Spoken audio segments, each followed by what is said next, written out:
वो आदमी आता है कनपट्टी पे रिवाल्वर रख के गोली मार देता है। लोकतंत्र के इतिहास में किसी देश में इस तरह से कभी मर्डर नहीं हुआ पुलिस की अभिरक्षा में।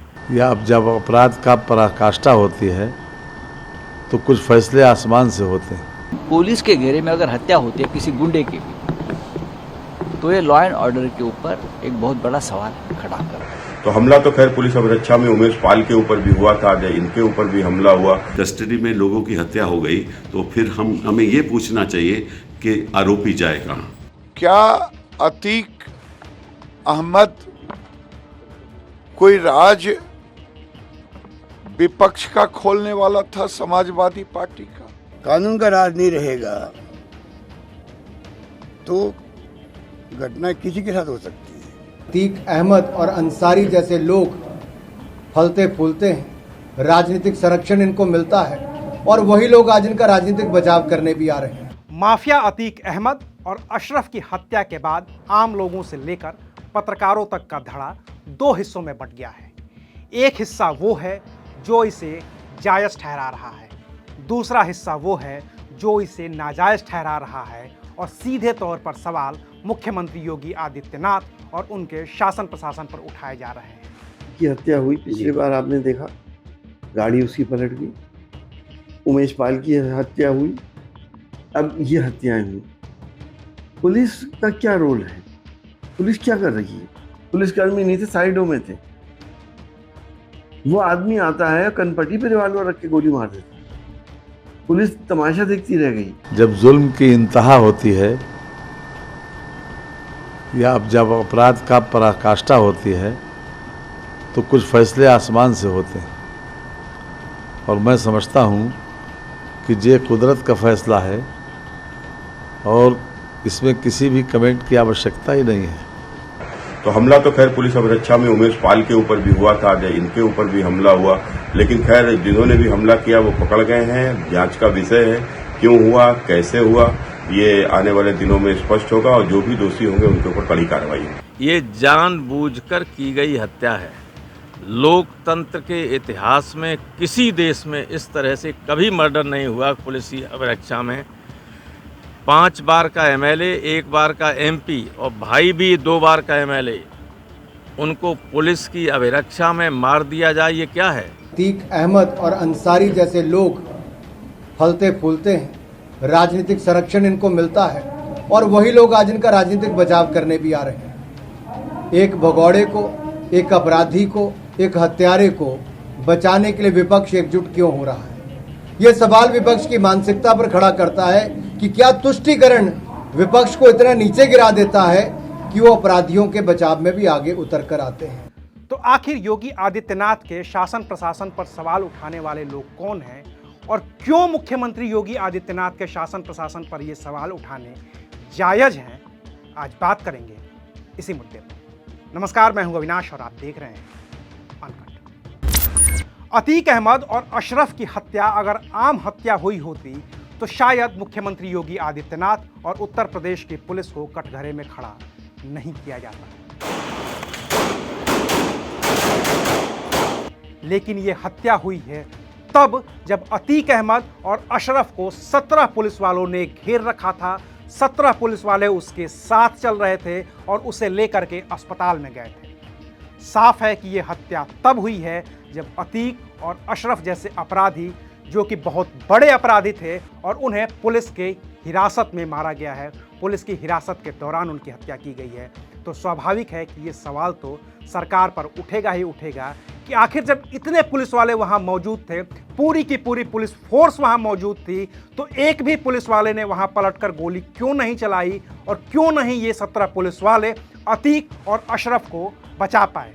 ये सवाल इसलिए है क्योंकि अतीक अहमद को साबरमती जेल से, गुजरात से लेकर के नैनी जेल लाया गया था और इस दौरान काफ़ी सुरक्षा व्यवस्था चाक चौबंद थी, चौप्पे चप्पे पर पुलिस थी, मीडिया की गाड़ियां थी और उस दौरान अतीक अहमद को कुछ नहीं हुआ।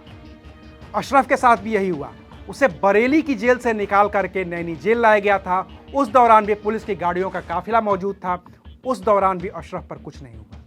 लेकिन जब अतीक और अशरफ को मेडिकल के लिए ले जाया जा रहा था, पुलिस वाले उसके साथ मौजूद थे, दोनों के हाथ में हथकड़ियाँ थी, पुलिस वाले वहाँ पे तमाम मौजूद थे। इसके बावजूद 3 शूटर आते हैं, ताबड़तोड़ गोलियां चलाते हैं, पॉइंट ब्लैंक रेंज पर गोलियां चलाते हैं, तो सवाल उठने स्वाभाविक है। और ये सवाल सिर्फ अतीक अहमद की हत्या या अशरफ की हत्या से नहीं उठ रहे हैं। पुलिस के घेरे में अगर हत्या होती है किसी गुंडे की भी, तो ये लॉ एंड ऑर्डर के ऊपर एक बहुत बड़ा सवाल खड़ा करता है। कस्टडी में लोगों की हत्या हो गई तो फिर हमें ये पूछना चाहिए कि आरोपी जाए कहाँ। पुलिस में सुरक्षित नहीं है, बाहर सुरक्षित नहीं है, कोर्ट सुरक्षित रख नहीं सकती, तो फिर जाए कहाँ वो। यूपी में जो है जो कुछ हो रहा देश देख रहा है, देश देख रहा है। कानून का राज नहीं रहेगा तो घटना किसी के साथ हो सकती है। ये सवाल उतने ही जायज हैं, उतने ही उठ रहे हैं जितने सवाल उमेश पाल की हत्या के दौरान उठने थे या उमेश पाल की हत्या के दौरान उठे थे, क्योंकि उमेश पाल भी राजू पाल हत्याकांड के मुख्य गवाह थे, वकील थे, उन्हें भी पुलिस की सुरक्षा मिली हुई थी, पुलिस के 2 जवान हमेशा उनके साथ तैनात रहते थे। इसके बावजूद अतीक और अशरफ की गैंग ने उमेश पाल की हत्या कर दी थी। तो उस वक्त भी सवाल योगी आदित्यनाथ, उनके शासन, उनके प्रशासन पर उठे थे और वो भी जायज़ थे। और आज जो ये सवाल उठ रहे हैं कि पुलिस की मौजूदगी में ये जो हत्या हुई है, तो वो भी सवाल जायज़ हैं, क्योंकि पुलिस आखिर कर क्या रही थी, ये सवाल तो बार बार उठेंगे ही उठेंगे।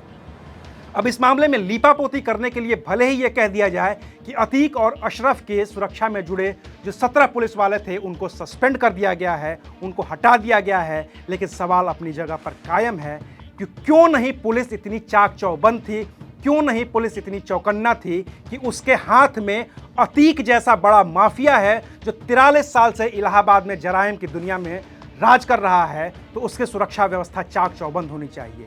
आखिर क्यों नहीं अतीक अहमद को उस तरह की पुलिस प्रोटेक्शन दी गई थी, उस तरह के घेरे में रखा गया था ताकि उसे किसी भी हमले से बचाया जा सके। ये सवाल बार बार उठेंगे। और जो दूसरी जमात है, जो लोग कह रहे हैं कि ये आसमानी इंसाफ है, जो लोग कह रहे हैं कि एक माफिया के मारे जाने से लोग इतना आहत क्यों हैं, तो उनके लिए जवाब सिर्फ यही है कि ये माफिया की हत्या है। ये ठीक बात है कि हत्या हुई है, लेकिन ये भी उतने ही सवाल उठा रही है, क्योंकि ये हत्या तब हुई है जब वो अपराधी, जब वो माफिया, जब वो हत्यारा एक पुलिस प्रशासन की कस्टडी में था। 17 पुलिस वाले उसे घेर कर खड़े थे, उसके साथ चल रहे थे। तो ये सवाल उठेंगे ही उठेंगे और इसका जवाब मुख्यमंत्री योगी आदित्यनाथ को, शासन को, प्रशासन को, पुलिस को देना ही देना होगा। असद एनकाउंटर पे आखिर क्यों नहीं सवाल उठे?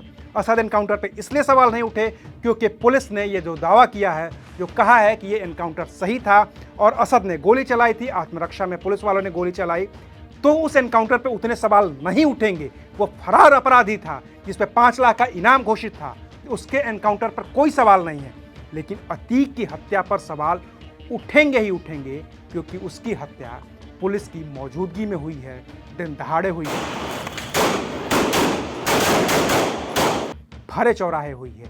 और ये हत्या उस हत्या की याद दिलाती है जिस हत्या की बदौलत अतीक अहमद ने इलाहाबाद में या प्रयागराज में अपना खौफ कायम किया था।